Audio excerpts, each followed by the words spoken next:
तर आगामी महापालिका निवडणुका या ठाकरे बंधूंसाठी अस्तित्वाची लढाई ठरणार आहेत। नाशिक वगळता मनसेनं स्थापनेपासून सत्ता बघितलेली नाही, त्यामुळे मनसेला फार फरक पडणार नाही। पण मुंबई महापालिकेतली सत्ता गेली तर उद्धव ठाकरेंची अवस्था जास्त बिकट होणार आहे। राज्यात सत्ता नाही, केंद्रात सत्ता नाही, शहरातही सत्ता नसेल तर मग उरला सुरला पक्ष टिकवण्याचं आव्हान त्यांच्यासमोर असेल। तिकडे महायुतीकडून सन्मानजनक प्रस्ताव आला नाही तर राज ठाकरे महाराष्ट्र हितासाठी उद्धव ठाकरेंसोबत जाण्याचा विचार करू शकतात।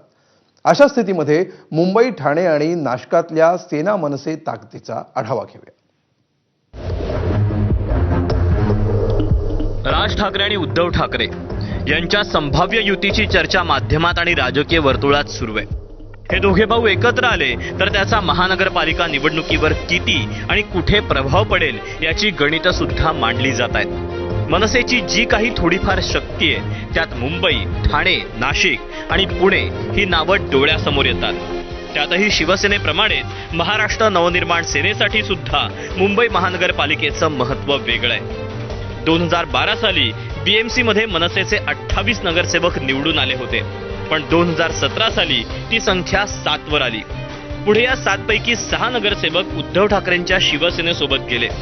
मनसेसोबत थांबलेले एकमेव नगरसेवक संजय तुरडे यावेळी शिंदेंच्या शिवसेनेसोबत जाणार असल्याची चर्चा आहे। शिवसेनेतील फुटीनंतर 40 नगरसेवकांनी एकनाथ शिंदेंसोबत राहण्याला पसंती दिली, त्यामुळे दोन्ही ठाकरेंसाठी ही अस्तित्वाची लढाई आहे। प्रत्येक राजकीय पक्षाचा हा जर प्रवास तुम्ही पाहिलात तर हे अप्स अँड डाऊन प्रत्येक राजकीय पक्षाला त्यांच्या त्या काळामध्ये आलेले आहेत।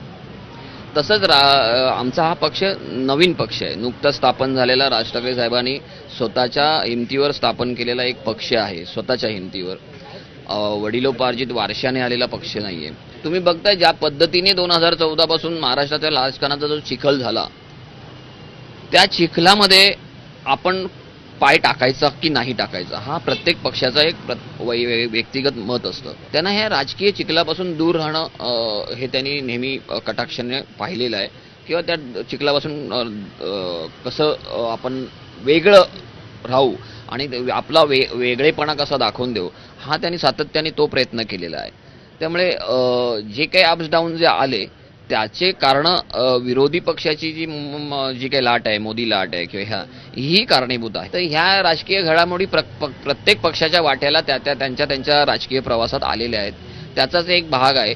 आता लोकांना हळूहळू हे कुठेतरी रिअलाइज होत आहे की हा सगळा आभास आहे, हा सगळा देखावा आहे। प्रत्यक्षात काम करणारी लोक ही निवडून न येता कोणीतरी लाटेवर सवार होऊन निवडून आलेली लोकप्रतिनिधी आहेत। तर प्रत्यक्ष काम करणारे लोकप्रतिनिधी निवडून येणं गरजेचं आहे, अशी ही लोकांची आताची जनतेची जनभावना आहे। मुंबई खालोखाल ठाणे जिल्ह्यानं ठाकरे या नावाची ताकद पाहिली। ठाणे महानगरपालिका ही दोन्ही पक्षांच्या दृष्टीनं अत्यंत महत्त्वाची आहे।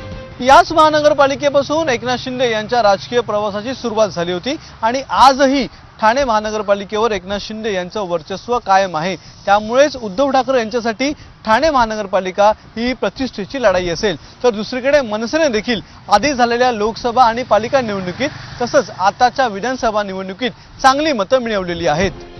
ठाणे महानगरपालिकेत 2007 साली मनसेचे 3 नगरसेवक निवडून आले होते, तर 2012 साली 7, 2017 साली मात्र मनसेला भोपळा सुद्धा फोडता आला नव्हता।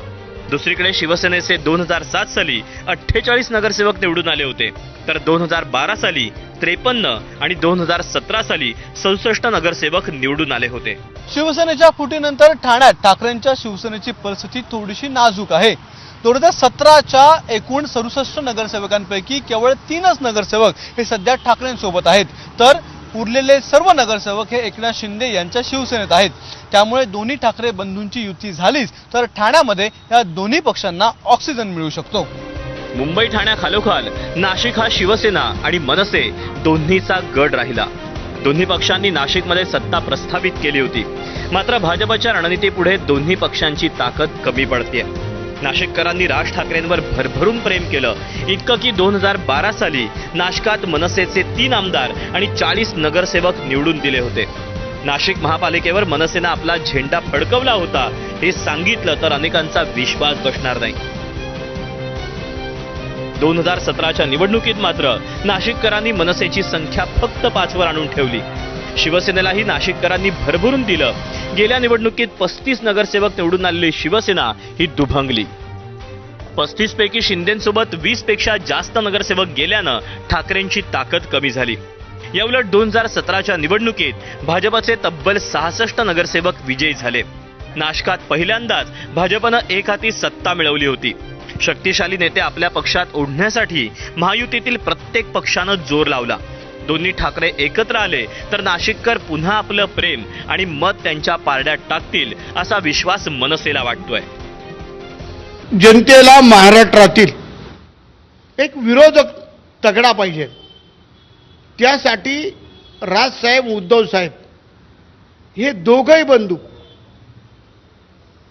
भारतीय जनता पार्टीला आणि महायुतीला ठोसास ठोसा देणारे दोघं भाऊ आहे आणि यांच्या मागे जनता आहे. आज जरी भारतीय जनता पार्टी आणि इतर पक्ष बोलत असले, दोघं भाऊ एकत्र आल्यावर काय होणार आहे तुम्हाला माहीत नाही काय होणार आहे. 100% येणाऱ्या महापालिका, जिल्हा परिषदा, नगर परिषदा, नगरपंचायती याच्यामध्ये दोन्ही भावांची सत्ता येणार आहे. मुंबई ठाणे असो की नाशिक, दोन्ही ठाकरेंचा फोकस मराठी अस्मिता, परप्रांतीयांचा मुद्दा असेल. भाजप म्हणजे गुजरात धार्जिणा किंवा उत्तर भारतीय धार्जिणा पक्ष अशी मांडणी दोन्ही ठाकरे करतायत. तो प्रचार मोडून काढण्यासाठी फडणवीस, शिंदे आणि अजितदादांना मेहनत करावी लागेल. ठाकरेंच्या एकत्र येण्याची चर्चा सोपी असली तरी हा मुद्दा पाण्यात बसलेल्या म्हशीसारखा आहे. त्याचं पुढे काय होणार हे कळायला काही काळ जाऊ द्यावा लागणार आहे. ब्युरो रिपोर्ट, एबीपी माझा.